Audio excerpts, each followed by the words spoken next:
Hi guys, so I thought I'd explain some things about like this new series before I start on the actual main part of this video. But the last sketchbook tour I did, lots of people liked the voiceover and just like talking through what I was doing.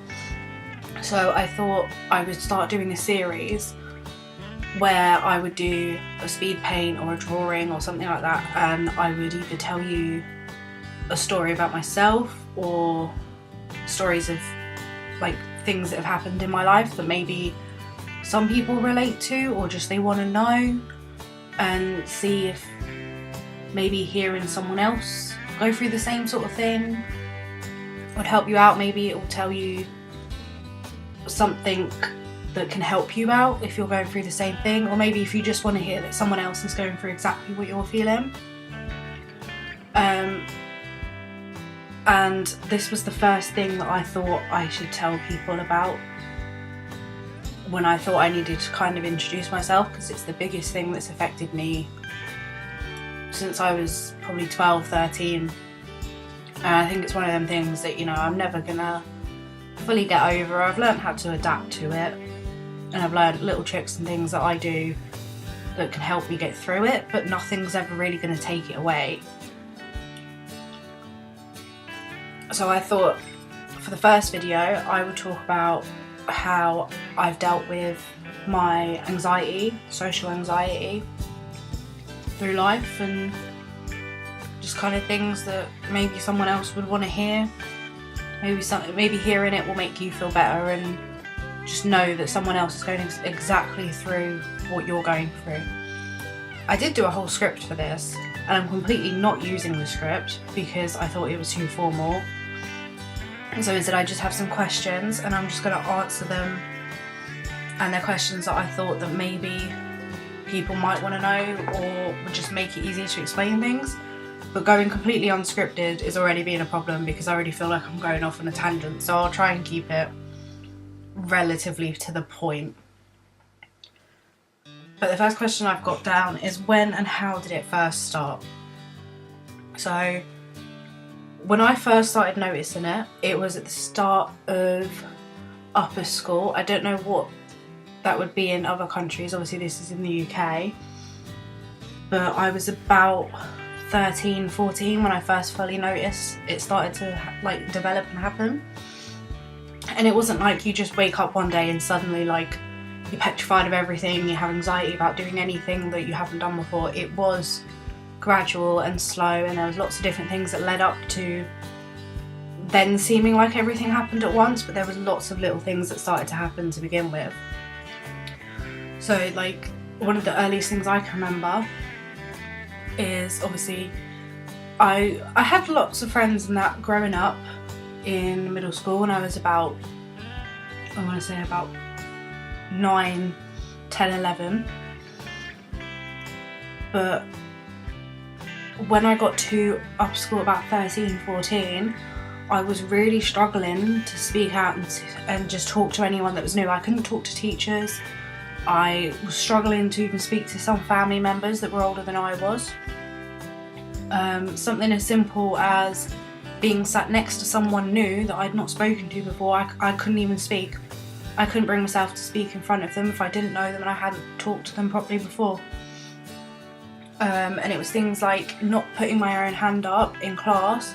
Even if I knew the answer and I knew it was going to be right, I couldn't bring myself to put my hand up because the idea of people listening to me talk just made me feel really uncomfortable. And even if I knew the answer was going to be right, there was still that possibility of, well, what if the answer isn't right and everyone makes fun of me?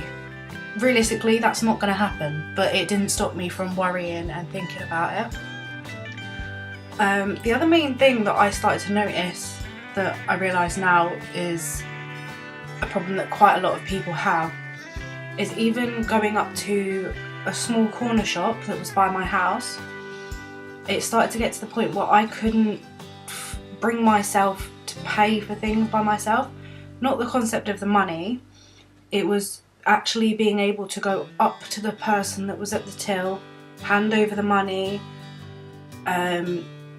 you know, worried about saying the wrong thing to the person at the till, or I'd stand in the line and I'd count the money 7 or 8 times if it was in change, and then when I went to give the money to them, I'd still count it that extra time, and even if I knew it was the right amount of change, I'd give it to them and start panicking that, well, what if I've given them the wrong change? Even if I knew the answer was just, well, if I've given them the wrong change, I'll have to give them the extra money that I've got in my purse. It was more of the feeling of being wrong and being awkward about not giving the right amount of money, and then having to say to them, oh sorry, here's the rest of the change. But that was like some of the first things that I started to notice. And you know, obviously these are things that if they were happening all around the same time, straight away, obviously I would have realised that this was starting to be a problem a lot earlier on. But because it was gradual and there was, you know, one thing would happen and then maybe not even a year later something else would happen that would also be anxiety. It just didn't occur to me that these were all part of the same problem. I put here what began to become a problem. I think I just kind of said about most of them, but there was things like being in crowded spaces, even just going to a town centre. I couldn't do it by myself. I didn't want to be stood there alone, and you know, my brain would start thinking, well, what are these people thinking if they see me alone, if I'm not with someone, I don't have anyone to talk to, so it makes me feel even more awkward in a crowded place. Obviously I spoke about, you know, making friends and things. I rarely had different friends going through school. It was more or less the same friends all the way through. And if I did make friends, it would take me a long time to actually feel comfortable being around them to the same extent that I was with the friends I already had. And the same thing went with things like boyfriends and boyfriends or friends' family members. If it was a boyfriend's family member, I couldn't speak to them. I had a lot of problems when I was about 16, 17, where I was dating someone, and I've been dating them for a long time. It was about 10 months. But them whole 10 months, his dad had basically never heard me speak, because I got so worried about saying the wrong thing or just feeling overly awkward, because to me this person had a lot of authority. You know, I wanted to make a good impression on him. I wanted to make sure that my boyfriend's family liked me, so I didn't want to say the wrong thing, and then I just ended up making things worse because I wouldn't be saying anything, which would just make it look like I wasn't trying. I think that's a really hard concept for some people to think about and realise that that's how you were feeling.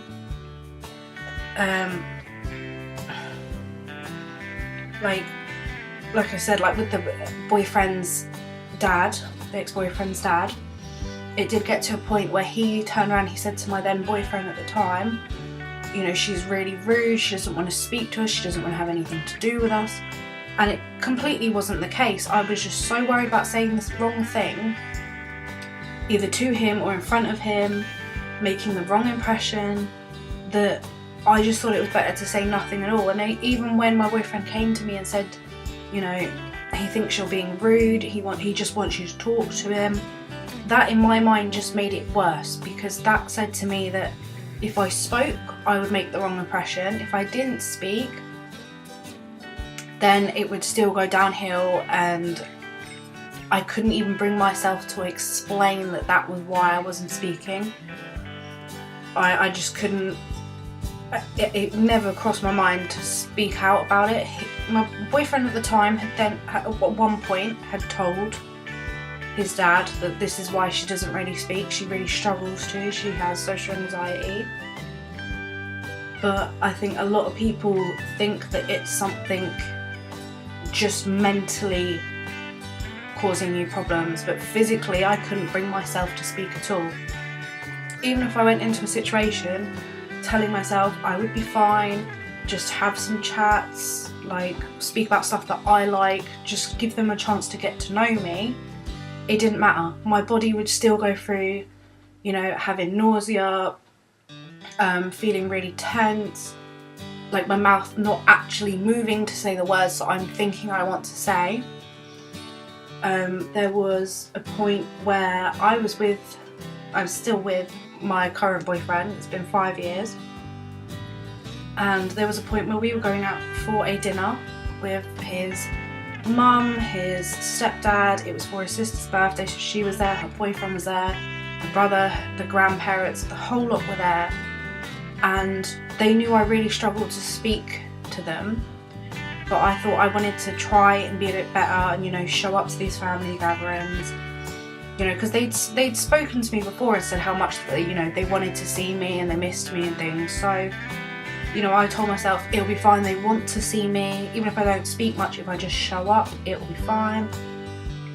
And I felt okay the whole car journey over to this restaurant that we were all going to. And it wasn't until I was actually sat in the car and we were about to get out to go inside the restaurant that, you know, sort of everything hit me, and I had to sit in the car for a few minutes because I felt like I was going to be sick. You know, I don't like the idea of people watching me eat on top of it, which is obviously another really common part of having anxiety and social anxiety. So everything just kind of flared up at once, and I think it was good that I tried to push myself to my limit. And I did get through that evening. It was a really good evening, and his mum thanked me for coming and said, you know, I understand how hard it is for you, like I'm really glad you came, I'm really happy you were here. But I felt so drained after that one evening, even though I'd barely spoken and I'd barely interacted with anyone. Even just being there and surrounded by people that I wasn't really comfortable speaking to, it drained me for ages. And I think that's some of the problem that a lot of people don't speak about or don't think, that if you have a friend with social anxiety and things like that, you know, they do want to see you, they do want to make these plans, they do want to hang out and all these sort of things, but you might just need to give them some time to, you know, calm down and react to everything, and some time afterwards just to either be by themselves or to just regain their energy. I know not every person with social anxiety is an introvert, because it is a very, you know, big introvert thing, but some people need that extra time to just be by themselves and get ready to be back into, you know, their social life and things like that. But I kind of went off on a tangent there. But I mean, those are lots of things that I've heard people speak about that they have trouble with, and, you know, I don't want myself, I felt for a long time that, you know, how was it that only I was feeling this way?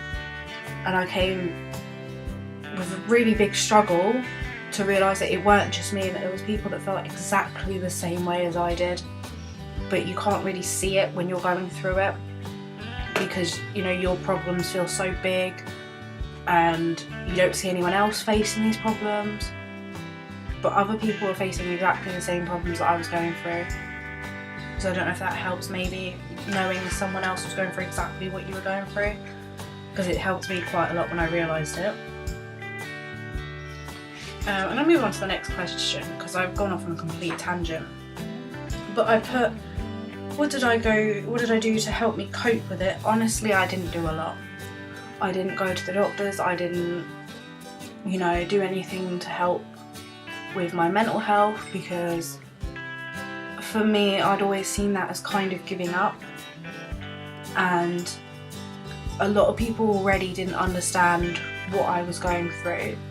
So the idea of even going to a doctor, getting medication for it, there's still a lot of people now that don't believe in it. Even if you get given medication, they think, you know, it's just because you're shy or you were a sheltered child.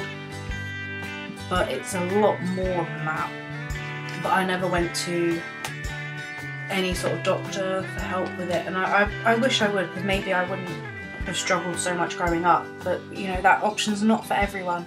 Not everyone likes the idea of that sort of option, and that was just the same for me. But the main thing I said that helped would be, you know, having supportive friends.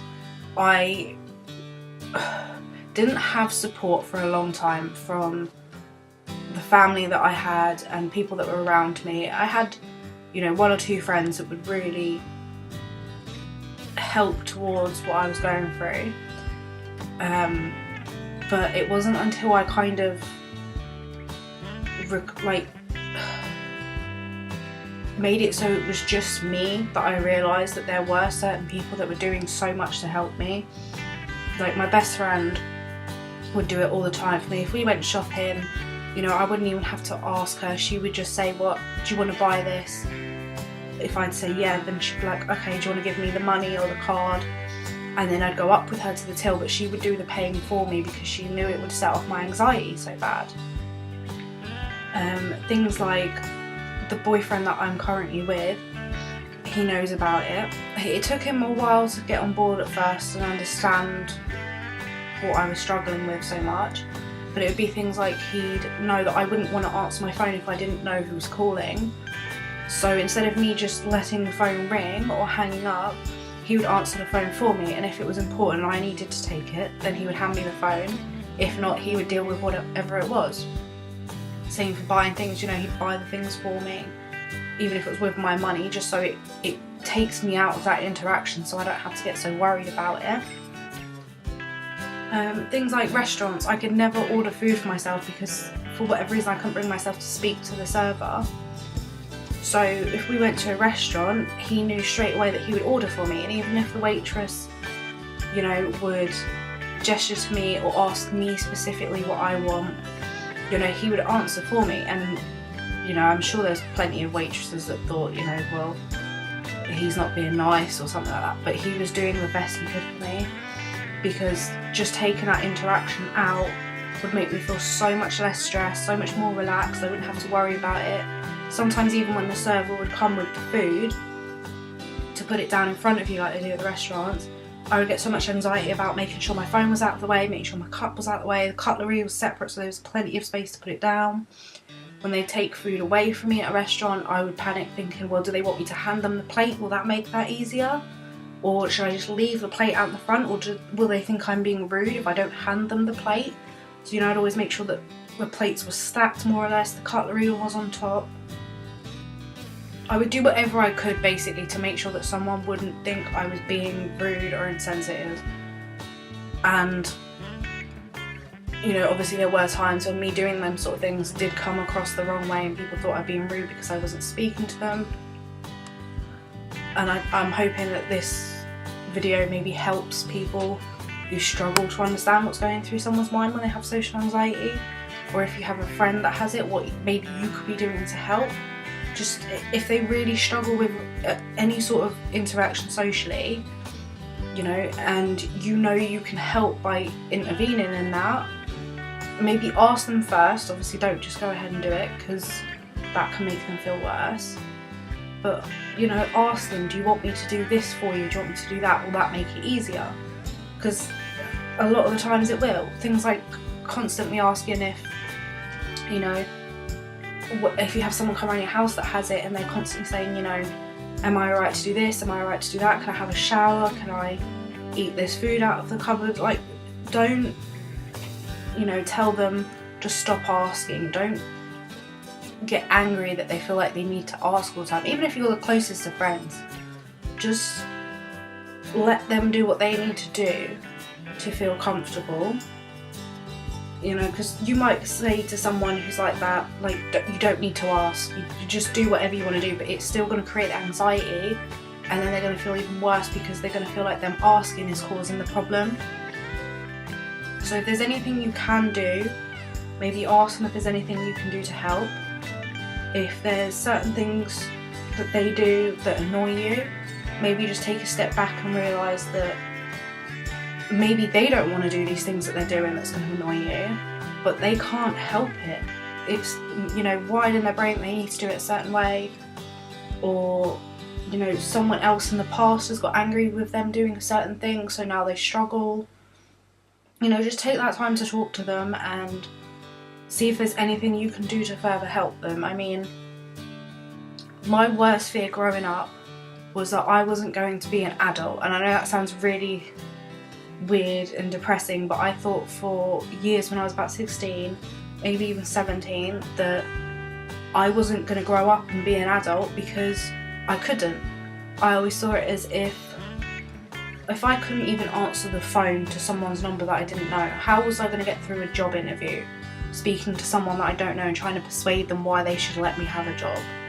Or You know, if I had anxiety about buying my own stuff, how was I going to get through renting a house or buying a house or getting a car, or even doing driving lessons and speaking to a driving instructor that I've never met before? You know, it's little things like that that I thought I was never going to be able to do, and I was never going to get to do any of them, and I was going to have people do stuff for me. I was never going to be able to get anywhere as an adult. But I pushed myself to my limit with a lot of the things that I did. There's still stuff I struggle with now, but I mean, I currently have a job that I've been working at for the last 4 years. It's not a good job, but I never thought I'd get through the interview. I felt like I was going to be sick the whole time. I thought there's no way they're going to hire me because I'm not really speaking. But I've had the same job for 4 years, and I work really hard every time I'm there, and I've made new friends at work. I passed my driving test, even though the night before it I was sick to my stomach. I was crying because I thought I wasn't going to be able to get through it. But I managed to pass, and I can drive. I've had a really good relationship with my current boyfriend for the last 5 years. I've had a best friend for the same best friend for about, I don't know, she's going to get so angry at me if I say this wrong, but I feel like it's between 18 and 20 years at this point.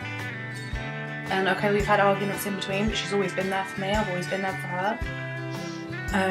I'm living in a house with my boyfriend where I've got my own art space and everything. Like, there's so many things that I thought I was never going to get to do because of dealing with things like anxiety and struggling to speak to people. And I'm hoping that if someone watches this video, they'll realise that you might feel like there's stuff you can't do, but if you don't even try or, you know, ask for help to do these things, you're just going to be stuck. And I was stuck for a long time. I'm still somewhat stuck now because I do get anxiety about the idea of going and getting a different job and working with different people. But there's so much stuff that you can do every day to just push yourself. Like, I can, at the minute, I can pretty much buy things for myself now, which I couldn't do 4 or 5 years ago. You know, it's something I really struggled with, but by doing it a little bit every day, or, you know, going with my boyfriend so I know I have someone with me if I struggle, things like that. Just push yourself a little bit every day to do these things that you don't think you're physically able to do or mentally able to do, and you will get there eventually. And I'm just hoping that, you know, someone hearing that might give it a shot and might try and push themselves and get somewhere that maybe they thought they wouldn't be able to get. But I realise this video is kind of really unscripted and kind of a bit of a mess, but I'm hoping that, you know, what I've said could at least get through to some people. Maybe they can understand where I'm coming from. But that's kind of what this speed paint was for. But I realise I haven't addressed this the whole time. But, you know, social anxiety can feel like you're stiff, you're suffocating, and that you can't do anything to stop it. And I guess that was what this picture turned out to be, was me trying to get that mental image across of how a lot of people feel. So I hope you at least like the picture if you didn't like the talk. But I just want to say thank you for taking the time to listen if you listened all the way to the end. And I hope you can like and subscribe, because at least then I know someone enjoyed it. And I'll see you guys next time. Bye!